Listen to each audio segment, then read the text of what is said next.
మేనేజ్మెంట్లో ఏ విధమైన మార్పు కనిపించట్లేదు. నల్ల శ్రీను 40 రూపాయలు కలెక్టెడ్ అంటే 40 రూపాయలు తీసుకుని టికెట్ ఇవ్వలేదని విజిలెన్స్ అధికారులు అభియోగం మోపి అతని మీద అక్రమంగా కేసు రాసి అతన్ని సస్పెండ్ చేయడం జరిగింది.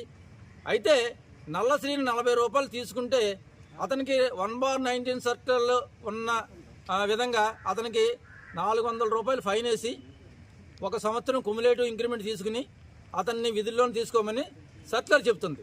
అయినప్పటికీ మేనేజ్మెంటు అతన్ని పక్కన పెట్టి రోజుకి 10 బస్సులు ఆగిపోతున్నప్పటికీ ప్రయాణికులకు అసౌకర్యం కలుగుతున్నప్పటికీ మన గవర్నమెంట్కి రోజుకి 1,00,000 రూపాయలు నష్టం కలుగుతున్నప్పటికీ ఏ విధమైన బేఖాతరు చేయకుండా ఆ మేనేజ్మెంట్ మొండి వైఖరి అవలంబిస్తుంది. అంటే ప్రజలకి బస్సులు ఆగిపోయినా పర్వాలేదు,